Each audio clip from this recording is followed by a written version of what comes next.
aquellos me conocí, que hasta hoy me alcanza a compartir.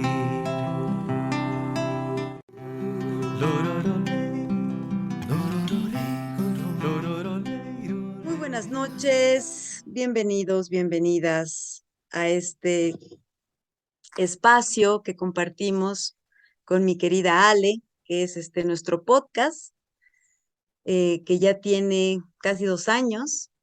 Habíamos empezado en febrero del año pasado, me estaba fijando el otro día, y que nos fascina con Ale, o sea que es algo que creo vamos a seguir haciendo por mucho tiempo más. Este podcast lo hemos llamado Simbiontes, Voces para el Bienestar Integrativo.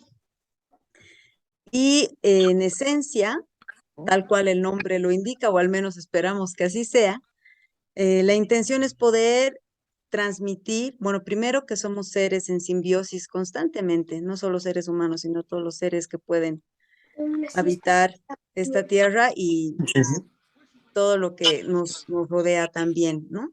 Estamos en constante simbiosis.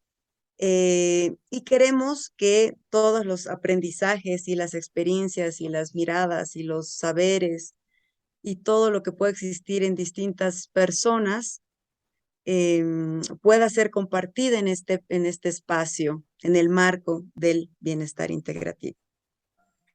En ese sentido, es que ahora les presentamos nuestro episodio 26, que lo hemos titulado ¿Por qué como lo que como? Cuestionando la cultura de la dieta. Es una temática que Ale la ha traído a nuestro espacio común de aprendizaje y sanación conjunta y que me parece y me ha parecido igual sumamente relevante poder compartirlo con todos y todas ustedes, porque aunque a veces se piensa que no estamos inmersos en esa cultura, lo cierto es que es muy improbable que no sea así por distintos motivos que también vamos a conversar ahora. Para este episodio tenemos una gran invitada desde México nuevamente. Nos acompaña esta vez Lorena Aranda. Lore, voy a presentarla para que la conozcan un poquitito más. Lore es licenciada en nutrición, máster en psicología de trastornos de la conducta alimentaria, con estudios en psicología, mindfulness y trauma. A lo largo de su vida profesional, se ha formado en busca de herramientas que le permitan acompañar a quienes desean disminuir el sufrimiento frente a la comida y al cuerpo, así como a pacientes con trastornos de la conducta alimentaria, utilizando enfoques de inclusión, equidad, diversidad corporal, nutrición informada en trauma, mindfulness y alimentación conectada. Lore, querida, bienvenida. Muchísimas gracias por aceptar la invitación y por compartirte en este espacio con nosotras y nosotros. Al contrario, muchas gracias a las dos por la invitación, de verdad. Muchas gracias. Me da gusto estar aquí. Súper. Creo que este tema de la cultura de las dietas, por lo menos es confuso. Como decía Rosy, podríamos pensar que si no estamos haciendo una dieta o no la hemos hecho en el pasado, es algo que no nos atraviesa. Sin embargo, cuando empezamos a rascar un poquito o a cuestionarnos por qué comemos lo que comemos, nos damos cuenta de que nuestro entorno está lleno de creencias en torno a la comida, a los cuerpos, creencias que por supuesto se nos cuelan, ¿no? Que introyectamos sin darnos cuenta porque hemos crecido en esta cultura. Y estas creencias influyen en nuestro comportamiento, en nuestros hábitos, en nuestras elecciones y se sustentan en esta cultura de las dietas. Creo que vemos esto en conversaciones súper cotidianas, ¿no? Donde es común hablar de lo que comen o dejan de comer las personas, si bajan o suben de peso, sobre la nueva dieta de moda, que hay una cada año, ¿no? Si este alimento es súper sano o no lo es. o el régimen, escucha la palabra, el régimen al que se somete alguna celebridad para conservar su figura, o peor todavía, para recuperar su cuerpo después de un embarazo, ¿no? Este tipo de conversaciones está muy normalizado y tristemente impacta mucho más a las mujeres, ¿no? Nos han enseñado realmente que engordar es terrorífico. Ahora, no queríamos dejar de decir que nuestra intención al abrir esta conversación para nada es culpabilizar a nadie, ¿no? O sea, por hacer dieta o por dejar de hacerla o por sus creencias, o sea, también nosotras somos parte de esta cultura, ¿no? Es algo que vive en nosotras todavía. Y por supuesto que tampoco pretendemos cambiar la mentalidad de nadie. Lo que sí queremos es más bien generar espacios que nos inviten a reflexionar, a cuestionar y abrir nuestro discernimiento de qué es lo que está sustentando nuestras creencias alrededor de la alimentación y si estas creencias están haciéndonos bien. Entendemos una vez más que puede ser un tema incómodo, para mí por lo menos lo ha sido, así que la invitación es a abrirnos a sostener esta incomodidad y a darnos el permiso de escuchar otras voces, ¿no? Otros enfoques. Así que, Lore, te agradezco de todo corazón que hayas aceptado acompañarnos para hablar de esto.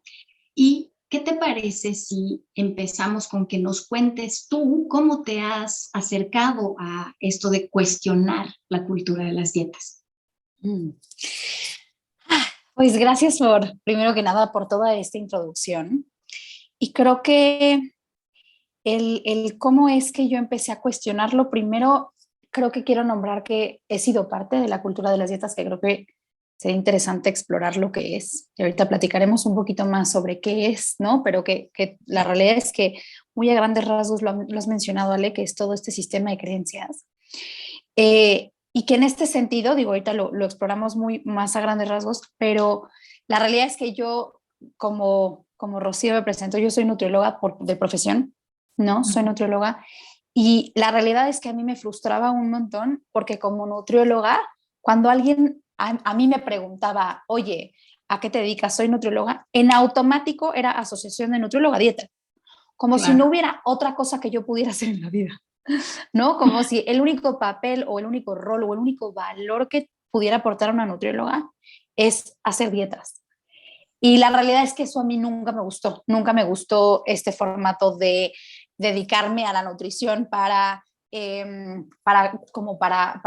buscar, para que la gente como buscara el espacio de delgadez. Entonces para mí era muy frustrante porque yo realmente desde siempre quise trabajar con trastornos de la conducta alimentaria y debo de confesar que en un principio, recién egresada de la carrera, yo empecé a trabajar con trastornos de la conducta alimentaria, pero al mismo tiempo había población que me buscaba para hacer dieta, porque creo que para mí era muy triste, pero lo que más se buscaba, y yo diría creo que lo que más se busca hoy en día, yo trabajo de una forma diferente y entonces hoy se acercan desde un lugar diferente, pero solo por decir soy nutrióloga, se asumía que yo estaba en esa línea y que iba a ser eso. Entonces, en un principio, pues yo sin mucho más que de un deseo de trabajar en trastornos de la conducta alimentaria, pero pues no llegaban muchos pacientes con esa inquietud, recibía pacientes con lo que sea que ellos estuviera buscando y me hacía muchísimo ruido. Me hacía muchísimo ruido porque de pronto en el mismo espacio yo tenía una persona con la cual yo trabajaba la aceptación corporal, el reconocimiento de la diversidad corporal, el poder honrar el hambre, poder honrar y respetar y reconocer que si su cuerpo tiene hambre hay que comer. Y por el otro lado, nunca fui una nutrióloga que restringiera, nunca. Pero por el otro lado, era esta parte donde lo que no es que yo celebrara la pérdida de peso de la persona a la que acompañaba, pero la persona sí era su objetivo, ¿no? Si su objetivo era ir al espacio que estábamos compartiendo con el objetivo de perder peso, lo que estaba celebrando era la pérdida de peso. Entonces, para mí era un choque terrible decir cómo a una persona la recibo con este objetivo, porque pues yo los recibía con sus objetivos, no eran los míos, eran los suyos. Pero entonces era un choque terrible donde el objetivo de una persona era perder peso en búsqueda de aceptación, de pertenencia, etcétera. Y por otro lado, trabajaba con una persona ya con un trastorno de la conducta alimentaria para buscar la aceptación de otra forma y reconocer que esa aceptación, ese reconocimiento, no tenía que buscarse en el cuerpo. Entonces, este choque me hizo, pues, empezar a cuestionar todo esto. Empezar a cuestionar, primero, una incomodidad terrible por una incongruencia mía, ¿no? Una incoherencia que lo veo desde una mirada muy compasiva y lo quiero nombrar sobre todo para las personas que puedan estar como yo en ese momento, ¿no? O sea, esto es una mirada compasiva hacia mí y hacia las personas que puedan estar en el mismo lugar, porque si bien mi intención no era esa, ahí terminé, ¿no? O sea, terminé en un lugar donde, por un lado, yo promovía diversidad corporal y aceptación de diversidad corporal, y por otro lado, si una persona quería perder peso, yo le entraba a eso. Entonces, bien o mal, estaba entrando a esa cultura de la dieta. Entonces, ese choque fue el que me trajo aquí. Y Lore, dentro de esto sí quisiera rescatar o que nos comentes un poquito, que me imagino que esas conductas que invitabas a que las personas con trastorno de la conducta alimentaria dejen, se fomentaban en las personas que querían perder peso, ¿no? Y eso es así tan chocante. Claro, claro, tan contrastante, ¿no? Porque debo de confesar que en el formato en el que yo siempre he trabajado desde el principio ha sido en la búsqueda del equilibrio alimentario, ¿no? Y siempre trabajaba como con reconocer que, pues sí, por alguna razón el cuerpo, como que algo que yo veía es que las personas, cuando yo les daba un plan de alimentación, dieta, llamémoslo por su nombre, una dieta, porque creo que eso es lo que pasa, ¿no? Que de pronto le cambiamos los nombres, sigue siendo una dieta. Si yo te estoy diciendo que comer y te estoy limitando de alguna forma, porque si no es lo que viene en la hojita ya no puedes, es una dieta.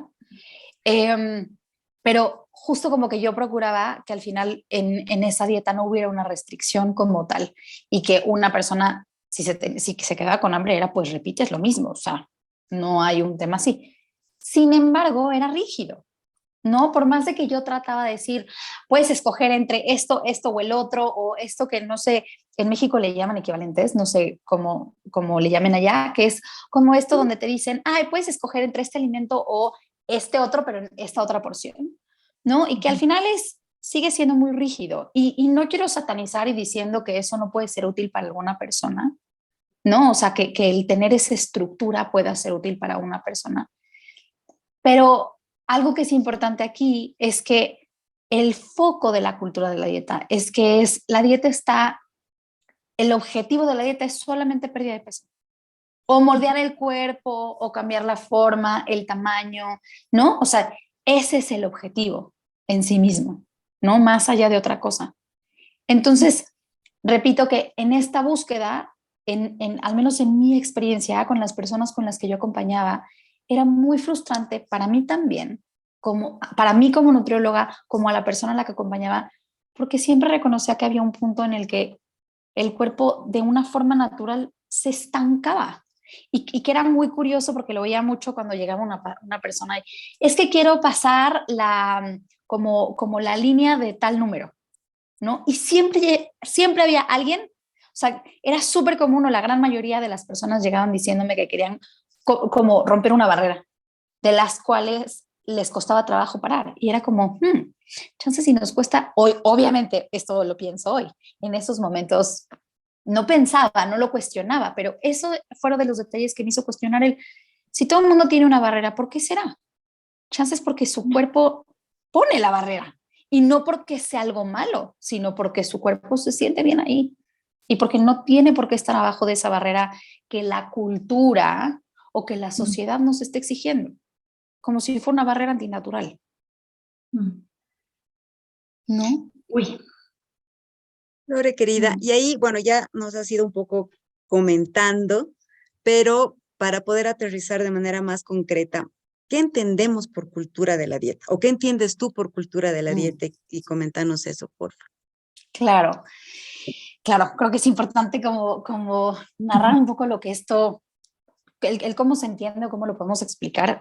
Es todo este sistema de creencias, tal como Ale mencionaba, y sistema de conductas, porque al final reconocemos que nuestras creencias van a impactar en la forma en la que nos comportamos. Entonces es este sistema de creencias que tenemos y que dictan nuestras conductas, que digamos que es de manera muy social o que toda nuestra cultura que la sociedad lo dicta, que está diseñado y donde se idolatra la delgadez, donde se idolatra, donde se le pone un valor moral a la delgadez y donde se le pone también un valor moral a la conducta alimentaria. Es decir, que de pronto esta cultura, repito, como por nuestras creencias, de pronto le ponen etiquetas a lo que significa un cuerpo grande o lo que significa a diferencia de un cuerpo delgado. Donde repito, se idolatra, se le pone más valor, se le da más privilegio a un tamaño, a un cuerpo de tamaño delgado que a un cuerpo de tamaño grande. Y es como todo este sistema de creencias donde creemos que tenemos que estar a dieta para estar portándonos bien, aquí lo pongo entre comillas, y de nuevo es como le estamos poniendo este valor moral a nuestro comportamiento, ¿no? Y donde evidentemente además terminamos satanizando alimentos porque los calificamos en si esto es bueno, si esto es malo. Y toda esta cultura, la realidad es que evidentemente verán, o sea, vamos a ver cómo nos hace daño de diferentes formas, pero es esta cultura que además empieza a separarnos, como si hubiéramos, como si la diversidad no fuera algo natural, como si la diversidad corporal no fuera natural y empieza a nombrar como cuál es el cuerpo adecuado y cuál es el inadecuado, a cuál podemos aceptar, cuál podemos venerar y a cuál podemos atacar, como si nos diera el derecho, ¿no? Como esta cultura donde pareciera que podemos opinar de los cuerpos de otros, que si yo veo a una persona de un tamaño grande, tengo el derecho de opinarlo y tengo el derecho de discriminarlo. Entonces, esa es la cultura de la dieta, una cultura, un sistema de creencias y de comportamientos que nos llevan a decir y que incluso yo siempre digo que la cultura de la dieta secuestra incluso de pronto nuestro vocabulario. Como, al menos en México, no recuerdo si mencionaste que era de México. En México, de pronto se usan mucho expresiones como el me estoy cuidando como sinónimo de dieta. Y que yo siempre digo, ¿cómo? O sea, si no estoy en una dieta, entonces ya me estoy descuidando. Y como de pronto cuando yo trabajo, por ejemplo, en mis espacios de consulta, lo que una persona asume de un cuerpo grande o de un cuerpo delgado son como polos opuestos, ¿no? Y cómo se asume si un cuerpo está cuidado o descuidado, si un cuerpo es exitoso o no, si un cuerpo, ¿no? Entonces es todo eso, e incluso repito que secuestra, o sea, está secuestrando nuestro vocabulario, como por ejemplo el me cae gordo, usamos esa expresión, no sé si se usa ya, que decir que me cae mal. Qué pesado. Ya, ajá, o qué pesado, ¿no? Usamos ese tipo de palabras y que incluso ha secuestrado la palabra gordo, reconociendo que gordo solamente es un calificativo, que no tendría por qué tener un valor moral y no tendría por qué ser peyorativo en sí mismo. Es lo mismo que alto, bajito, alto, chaparro, gordo, flaco. Pero esta cultura es la que ha incluso secuestrado nuestro vocabulario. Le ha puesto un valor moral y satanizado tanto a los cuerpos, a la comida, a las personas y a nuestras acciones. Y no solamente, no solamente eso, sino que también califica el estado de salud, ¿no? Entre comillas, por cómo se ve un cuerpo. Entonces, no solamente es el tema de la estética o el valor moral, es el tema de la salud y ahí es donde creo yo se complica muchísimo todo. ¿no? Completamente, porque le está atribuyendo, de nuevo, como en estos conceptos de dónde dejamos a los cuerpos, como el cuerpo delgado es el cuerpo sano y el cuerpo gordo es el cuerpo enfermo.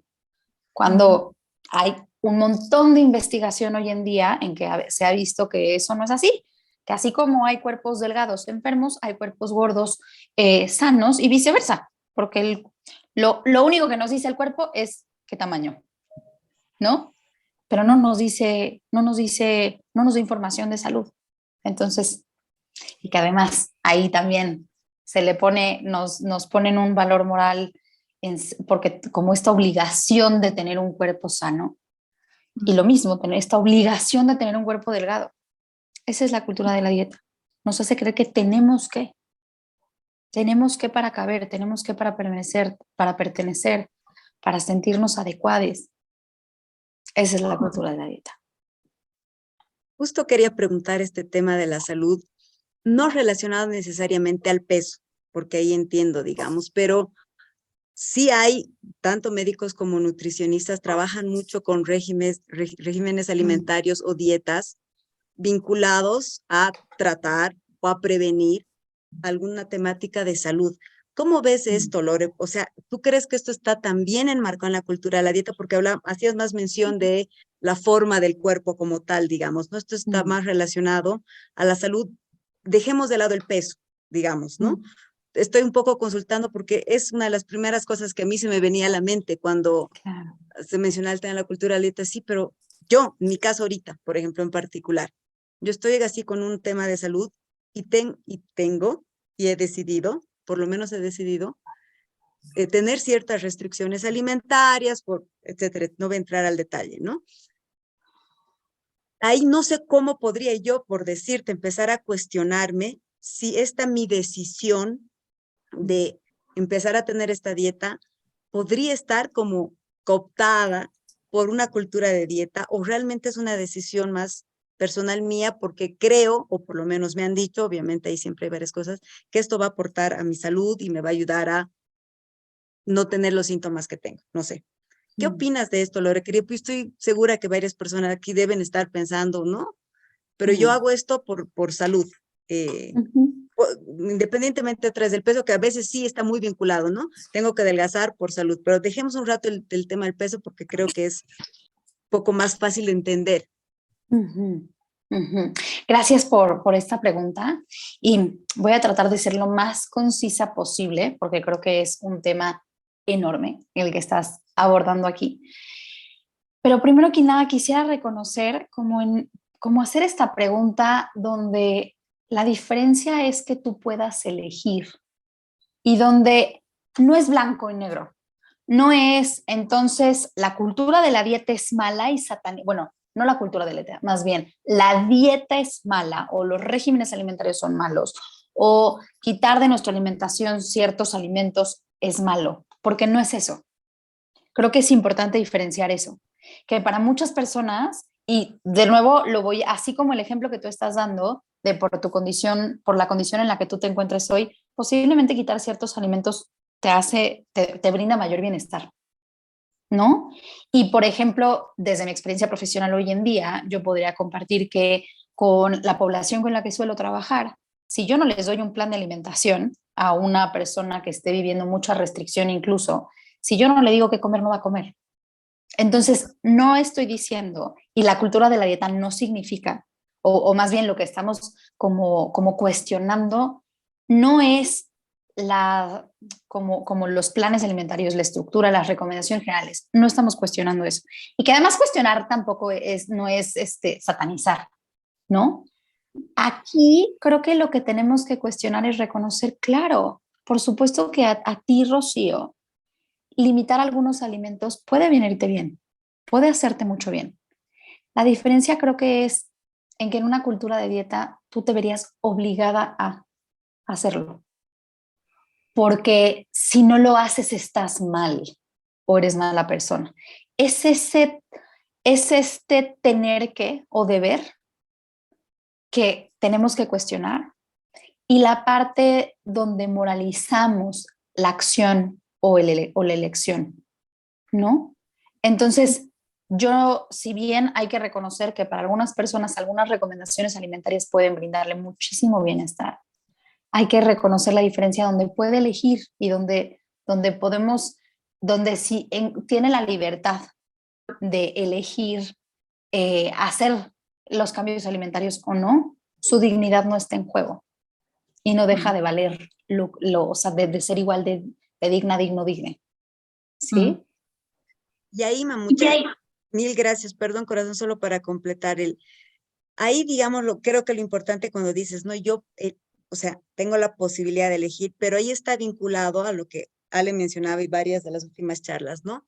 A la posibilidad real al privilegio que tengo, por ejemplo, de tener información. Exactamente. Por ejemplo, de sentirme libre de preguntar y cuestionar al médico de por qué me está dando esto, digamos, ¿no? Y entender y leer ¿no? Y tener la posibilidad de comprar otros alimentitos que puedo ayudar a reemplazar aquellos que no. O sea, también estas cosas, digamos, ¿no? O sea, cuando hablamos de libertad o de decisión que dices, no es solo lo que yo, sino, o sea, todo lo que puedo acceder en todo sentido de información y de comidítico. O sea, tal vez eso también, ¿no? Vinculado a esto que estás mencionando, como para reforzar en realidad lo que estás reforzando, comentando.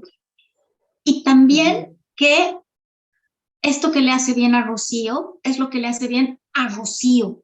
Exacto. Y en este momento. Y en este momento de la vida de Rocío. No es para todo el mundo, no puede ser una recomendación general.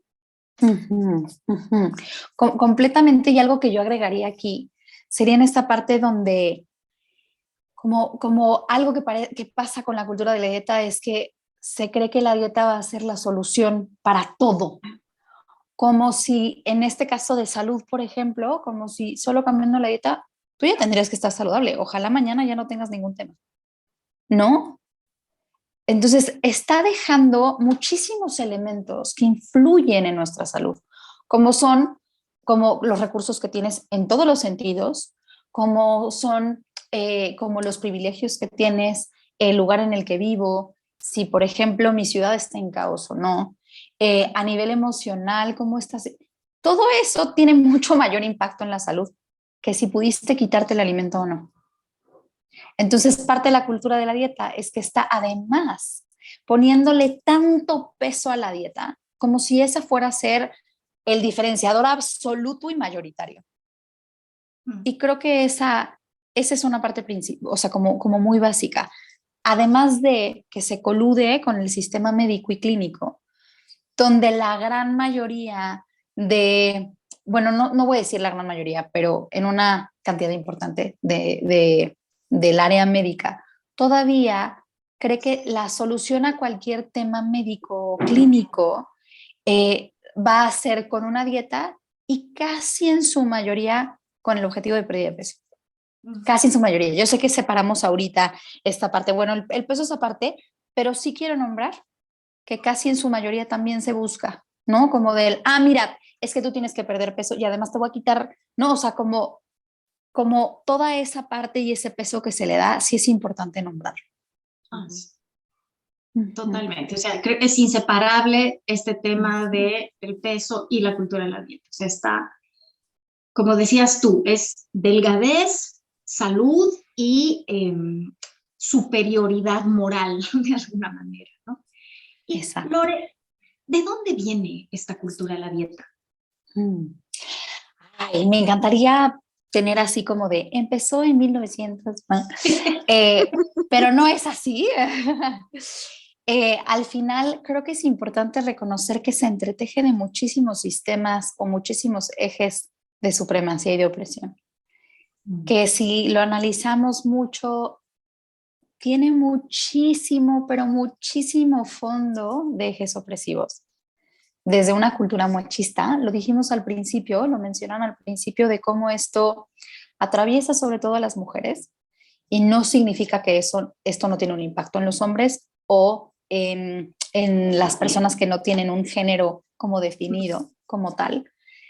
Sin embargo, esta parte del machismo donde se habla mucho, por ejemplo, y que está relacionado con la cultura de la belleza, ¿no? Claro. O con la industria de la belleza, donde algo de lo que se habla mucho es que, por ejemplo, en muchos, a lo largo de los años, separándolo en géneros como estaba muy marcado anteriormente, se le daba mucho el poder al hombre por términos de éxito laboral, éxito, lo pongo entre comillas porque el éxito es cuestionable, pero el éxito económico, etcétera.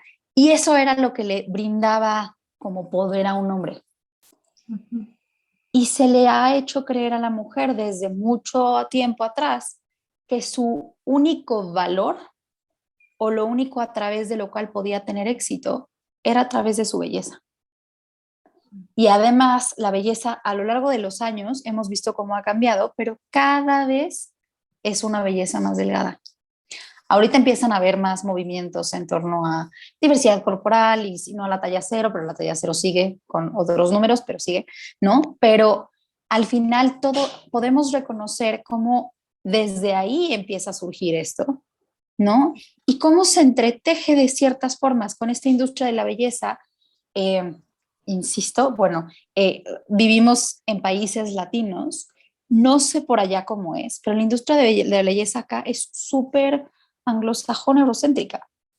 Nosotros somos latinos. Yo no sé por qué nos andan vendiendo imágenes de belleza caucásica, que la realidad es que no es la belleza que, no es la belleza que hay en México, o no es el estereotipo, pues, mexicano como tal. No sé si llamarlo estereotipo, más bien no es como, se me fue esta palabra, pero nuestra fisionomía no es esa. Entonces, si lo vamos analizando, se entretejen muchísimos sistemas de opresión machistas y también en este sentido como racista, ¿no? Porque este modelo de belleza, o sea, el modelo de belleza que incluye cuerpos delgados, son cuerpos que no son cuerpos latinos, al menos yo voy a hablar por México. O sea, los cuerpos que nos venden no son cuerpos mexicanos, ¿no? Entonces podemos ver cómo se están idolatrando y de hecho también en este término de machismo, por ejemplo, hay muchísimas teorías, ¿no? O sea, como que no es, repito, no es como que esto se originó en 1920, ¿no? Pero cómo se entrelazan todas estas historias. Y algo de lo que se habla también es que es una de las teorías a la de cómo la búsqueda de un cuerpo más masculino, porque un cuerpo más delgado es un cuerpo menos curvilíneo, menos femenino, y lo digo entre comillas porque no sabría cómo describir un cuerpo femenino sin ser, de nuevo, como sin estar estigmatizando.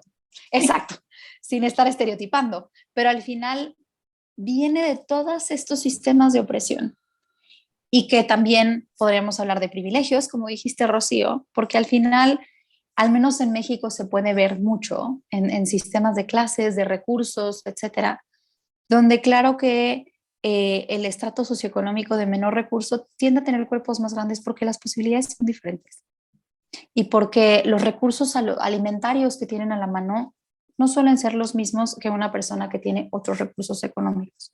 O el lugar en el que viven, si no tienen espacios para hacer deporte. O déjate espacios, tiempo. Hay gente que está sobreviviendo, ¿no? O el Entonces, grado de estrés, ¿no? El exactamente, grado de estrés al que están sometidos. exactamente. Entonces, si tratamos de analizar de dónde viene la cultura, diría que de todas partes, ¿no? De todas partes y cómo se va reforzando, pero yo diría de diferentes ejes de supremacía y de diferentes ejes de opresión. Entonces, Y esa es mi ahí creo que sensación. es entre estos ejes, Lore, o sea, no sé si llamarlo un eje, digamos, ¿no? Pero claro, hay un sistema hegemónico donde el dinero manda, ¿no? Entonces, donde lo más importante, lo más valioso es el dinero. Entonces, tiene sistemas de salud, sistemas alimentarios que en teoría deberían aportar a la salud, al bienestar, no sé, al medio ambiente, a la economía local, qué sé yo, en sistemas alimentarios, pero al final se han vuelto empresas cuyo objetivo es generar dinero. Entonces, si ese es el objetivo, obviamente todo lo demás, o sea, quieres tener a la gente en la cultura de dieta porque quieres que te sigan comprando tal cosa para adelgazar o la cirugía para no sé qué, ¿no? O sea, obviamente no es tan fácil porque no es la persona, ¿no? O sea, no es Claro. culpar, digamos, pero es el sistema que te lleva a eso y es tan complicado. O sea, en Por vez de que el valor supuesto. sea la persona y el bienestar de la persona, digamos, como tal, que quizá llevaría a que las acciones, decisiones y objetivos de las distintas instituciones sean otras, pues no, aterrizas casi simplemente en la plata y bueno, esta es Claro. una consecuencia más de muchas otras seguramente, como un eje más, como dices, porque al final es un enfoque sistémico, vinculado todo con Exacto. todo, ¿no? Claro, aquí el rol capitalista o sea, o sea, el rol del capitalismo es esencial en este punto donde justo se habla mucho, por ejemplo, en la cultura de la belleza, donde nos venden a partir de la creencia, o sea, nos hacen, se colude con el sistema de creencias, donde nos venden ideas de que no somos suficientes a menos de que tenga esto que me va a hacer bella. Y eso me vende. Yo te vendo la idea de que hay un problema contigo, de que no tienes suficiente tal, y luego yo te vendo la solución, ¿no? Entonces, esto que dices es básico. Sí, sí, en el libro de Naomi Wolf menciona esto, ¿no? O sea, pone la pregunta de cómo cambiaría esto si un día todas las mujeres del mundo despertarían amando su cuerpo.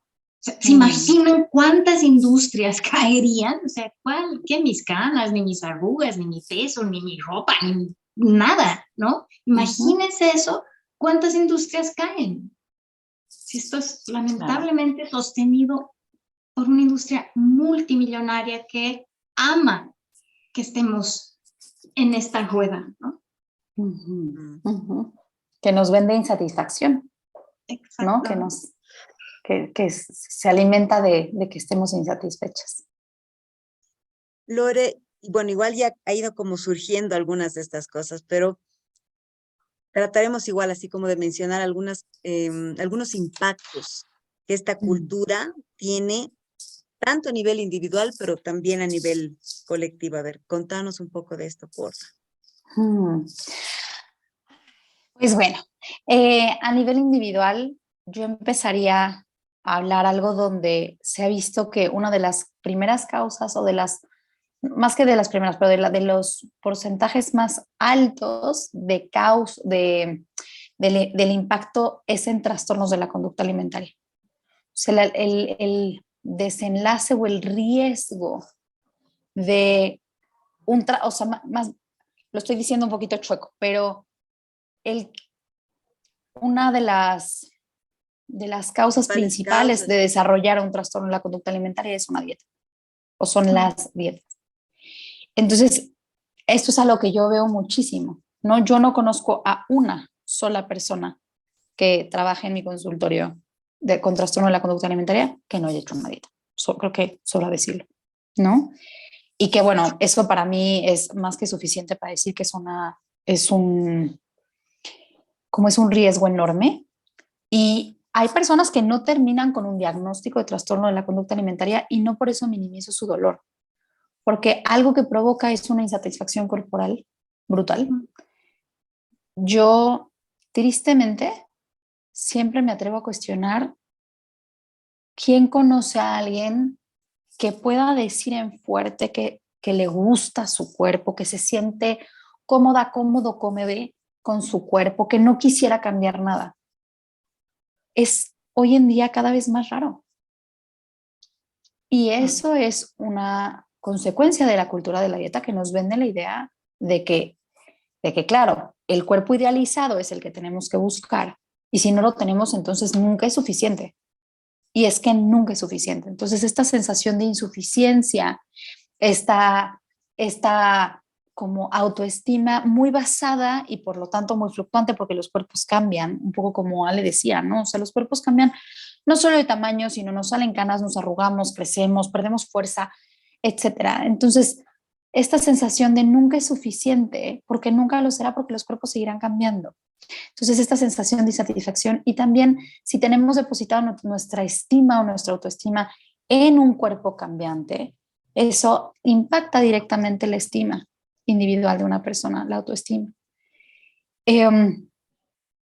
obviamente tiene muchísimo impacto a nivel alimentario, genera no solo trastornos de la conducta alimentaria, sino conductas alimentarias de riesgo, ¿no? Esto que mencionábamos, donde la cultura de la dieta sataniza muchos alimentos.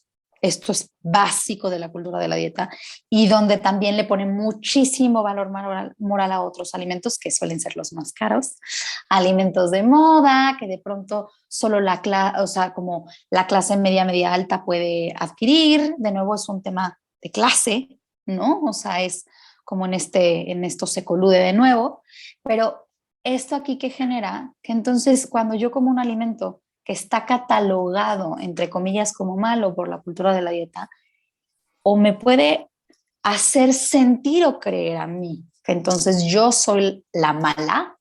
Incluso, de nuevo, en México se usa la expresión de pecar, comerte algo como yo pequé, ¿no? Entonces, de nuevo, es esta parte donde, más allá de si se usa de forma casual, es que muchas de las personas verdaderamente lo viven así, como algo fatal que se tiene que arreglar.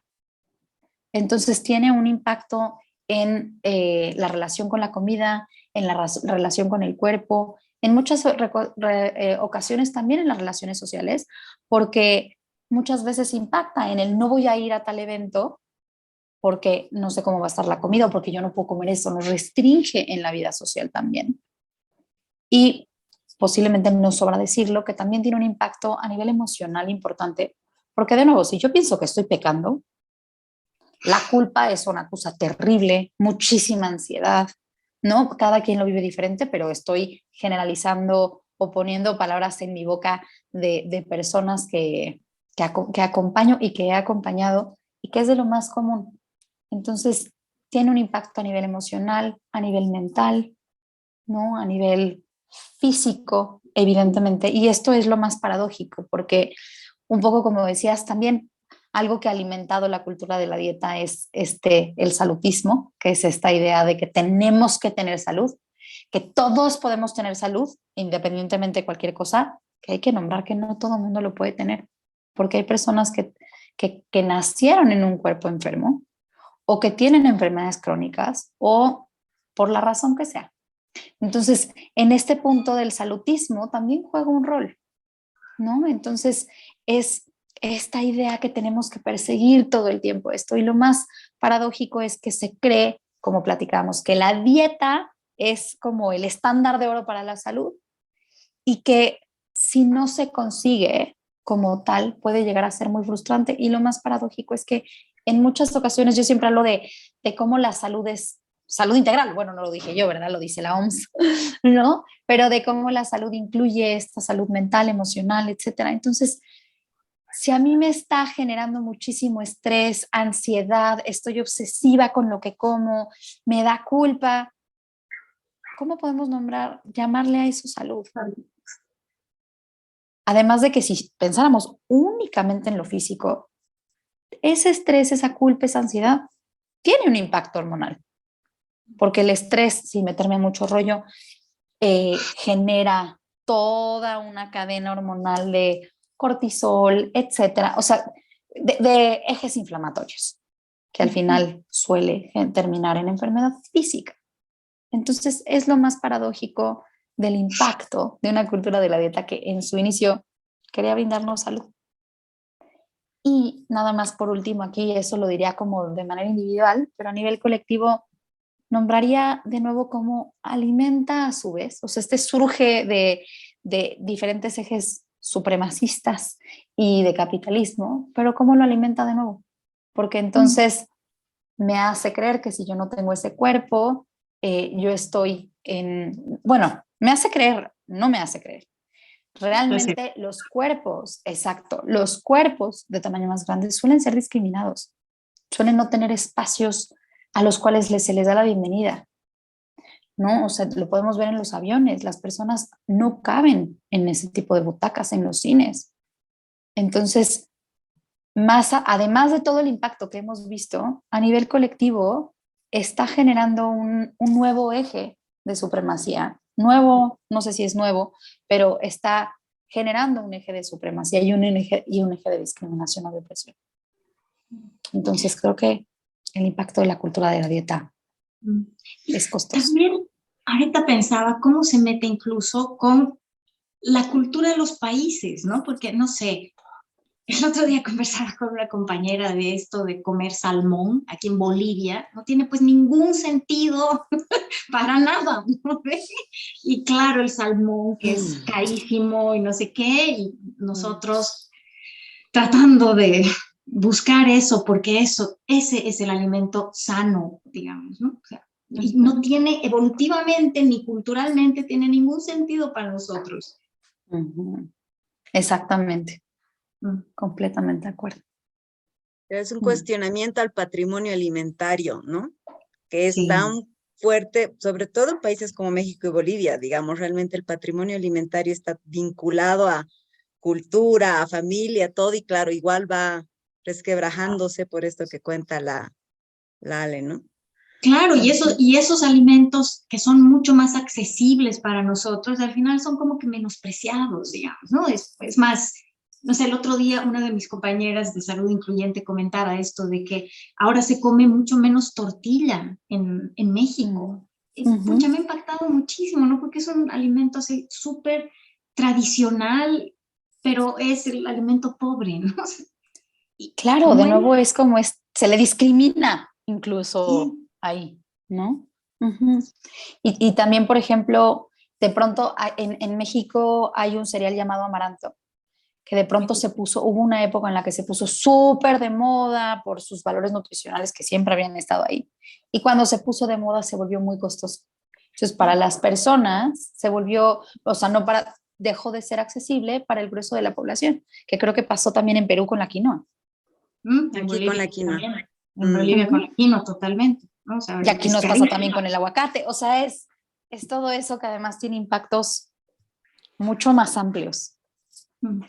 Y Lore, también creo que es importante, como has dicho tú, que también esa cultura va un poco cambiando de nombre, ¿no? O sea, ya la dieta suena mal, ¿no? Ya se escucha más que no hay que hacer dieta, es un estilo de vida o no sé, algunas sugerencias para reconocer cómo se camufla esta cultura de la dieta en lo cotidiano o ya directamente reconocer la cultura de la dieta en lo cotidiano.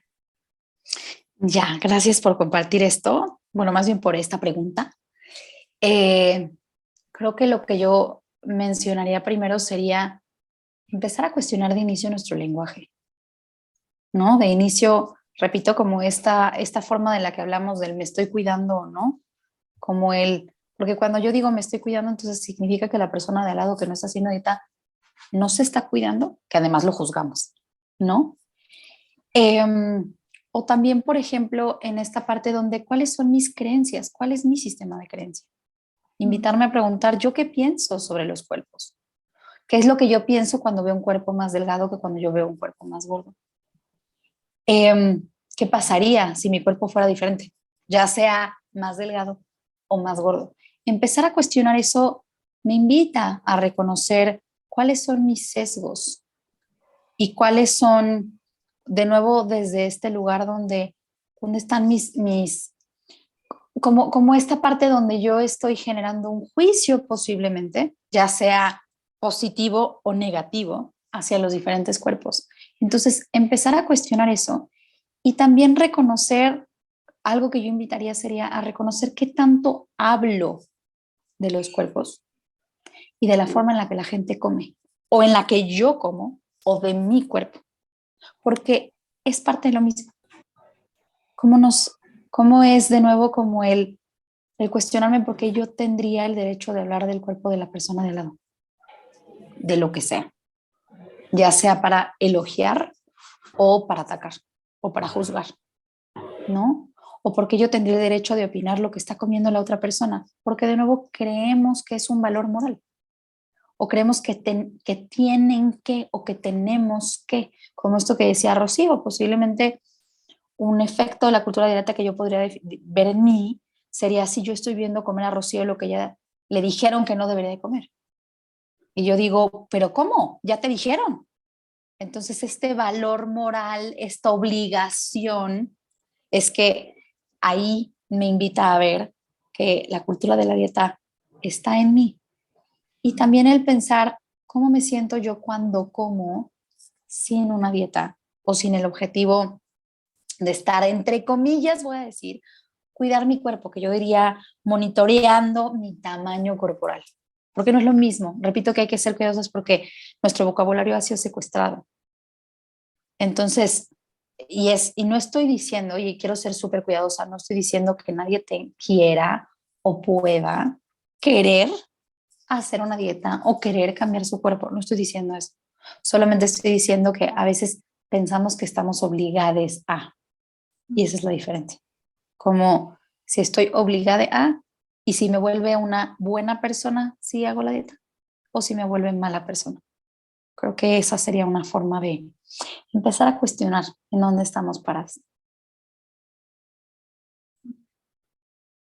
Se me viene a la mente también, no es cuestionar, en este caso, digamos, no es cuestionar o reconocer un poco el tema de la cultura de la dieta, pero al final, como uno de los impactos que nos comentabas sobre la relación con el alimento y el cuerpo, al final creo que uno de los impactos, si vamos a nivel más profundo, y algo que siempre sale en las charlas con Lale y es inevitable, es nos desconecta de nuestro cuerpo, porque como dices, no tengo que verme así, entonces ya no sabes qué te está diciendo tu cuerpo, solo sabes lo que debería ser y hacer y haces y actúas y ¿no?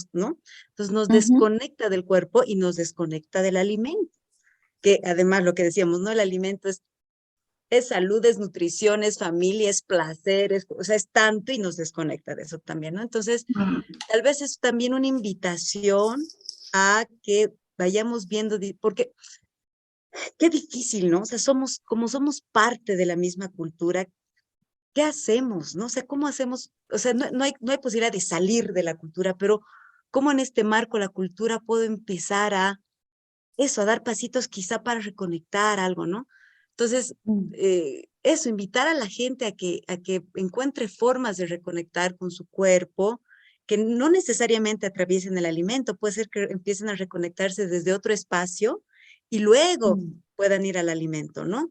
O conectarse con el alimento también desde otro espacio, ¿no? O sea, por ejemplo, el placer, ¿no? Que es igual, Lale siempre trae a colación, que a veces nos da tanta culpa. ¿Cómo puedo empezar a reconectar? A ver, comer algo que me fascina y explorar esa sensación, ¿no?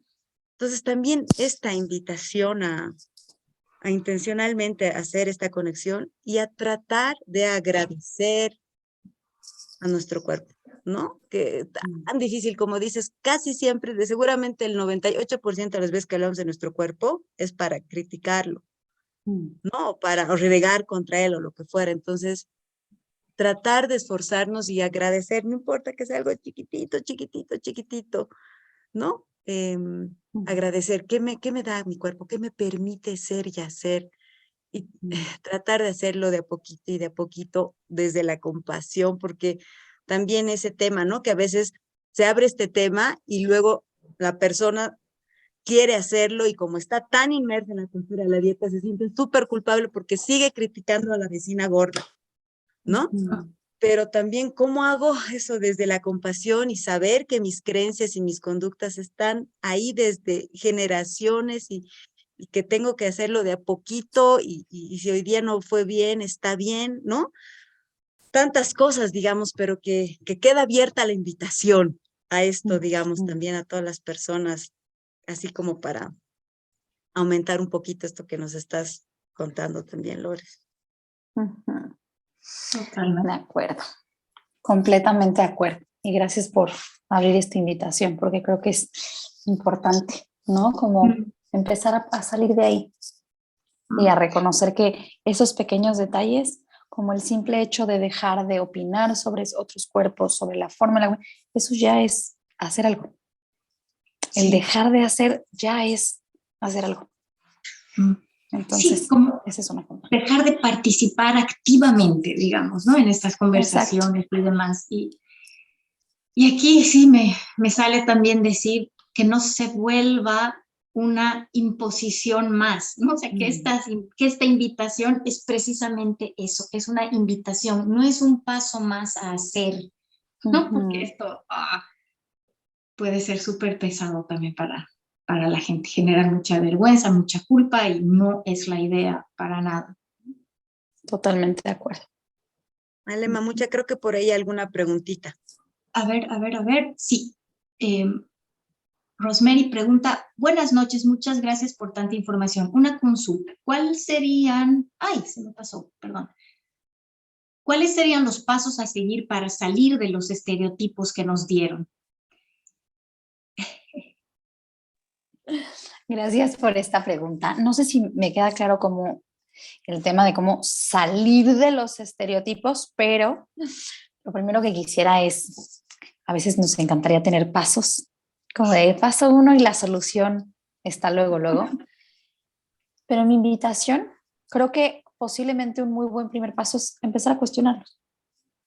Empezar a pensar, ¿yo qué pienso de esos estereotipos? Y algo que yo sugiero un montón en mi consulta, por ejemplo, es si puedo encontrar algo que rompe el estereotipo. Voy a inventar.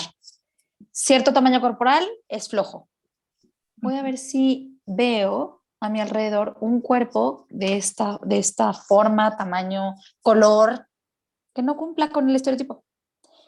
O sea, la invitación sería desafiar el estereotipo, creo, ¿no? Un poco como pasa con la raza, ¿no? O sea, aquí como la creencia que tengo sobre las personas de tal raza es esta.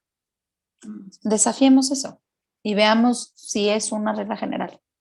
Ese sería un paso. No sé cuáles serían los pasos, pero yo invitaría a partir por ahí.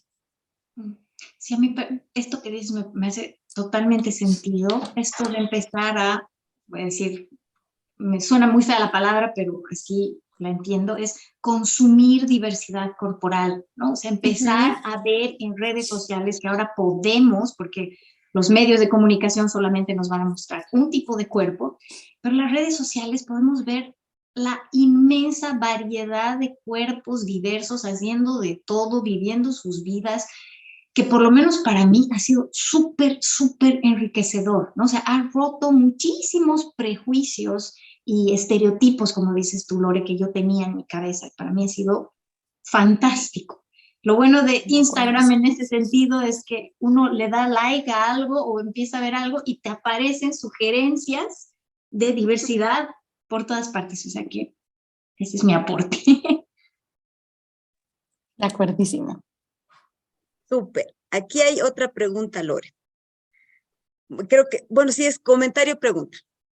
Dice, tal vez nos desconectamos de la alimentación desde que abandonamos la cultura de la huerta, cultivar, cosechar y todo lo que implican esas labores. ¿Qué piensan al respecto?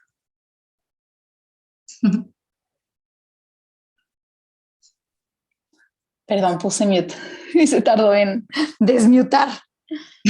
Ay, qué bonito comentario. Solo quiero como mencionar que conecto con esto, donde es como, claro, cómo nos va separando de nuestros orígenes.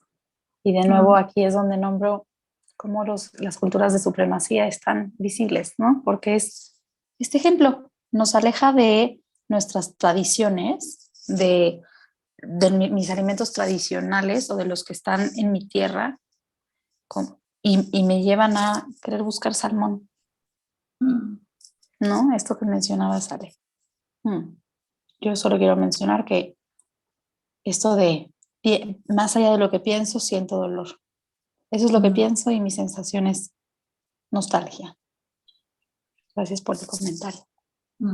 Totalmente. Una de las cosas que siempre comentamos con Rosy es eso. O sea, yo he desarrollado una gratitud inmensa por los cultivadores, por los cosechadores, no sé cómo decir, por los granjeros, al tratar de tener una plantita de tomate, ¿no? O sea, realmente ahí te das cuenta de todo el amor, el conocimiento que le ponen al trabajo que hacen, ¿no? Y la manera de reconectar con esa gratitud es tratar de recuperar estas huertas chiquititas, aunque sea, ¿no? O sea, cultivar una plantita, una especie en tu jardín, para mí ha sido así como que un cambio total de mi visión y de mi conexión con los alimentos.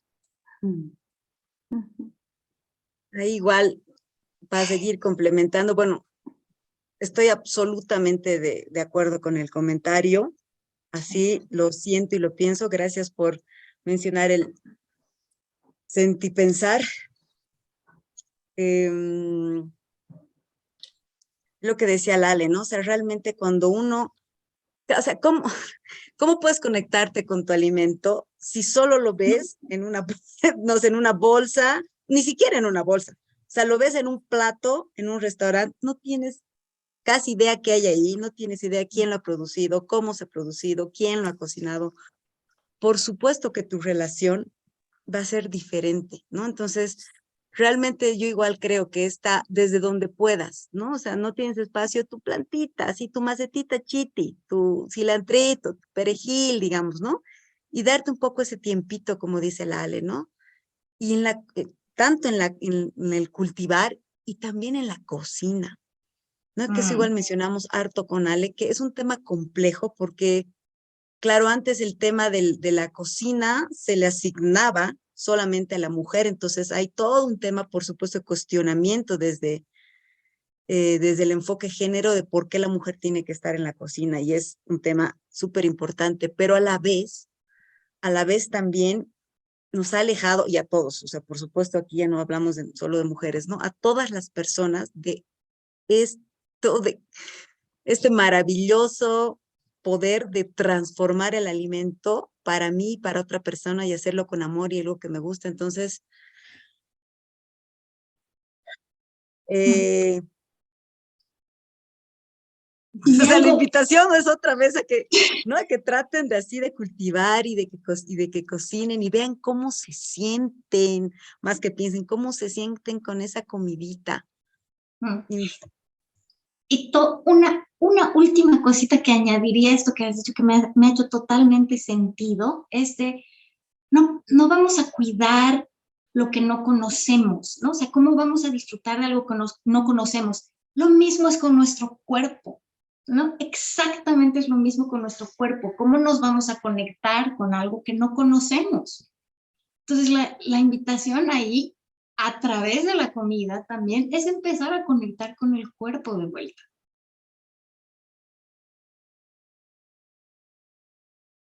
totalmente, mamucha. Bueno, no hay Ay, más, sí. no hay más preguntas. Por mi lado, Lore, querida, agradecerte nuevamente por compartirte aquí en este espacio. Muchísimas gracias. Al Quedan contrario. cosas tan lindas y tan importantes para que todos, todas y todes sigamos reflexionando, cuestionando desde el amor, desde la aceptación, desde la autocompasión, poco a poquito, de manera individual, pero también buscando relacionarse con otras personas que estén en el camino, ¿no? Que hacen esto un poco más fuerte y más sencillo también, hacerlo todo en colectivo, ¿no? Entonces, bueno, por mi parte, muchísimas gracias, Lore, Ale, como siempre, mamucha linda. Gracias a todos y a todas los que están aquí escuchándonos y se han dado el tiempito para estar en vivo. Y por supuesto a todas las personas que también nos van a ir más adelante. Muchísimas gracias. Muchas gracias a ustedes, de verdad, gracias por la invitación y por esta práctica rica. Gracias, gracias. Nosotras nos despedimos hasta un próximo episodio. Chao, chao. Adiós. Chao. De aquellos me conocí que hasta hoy me alcanza a compartir.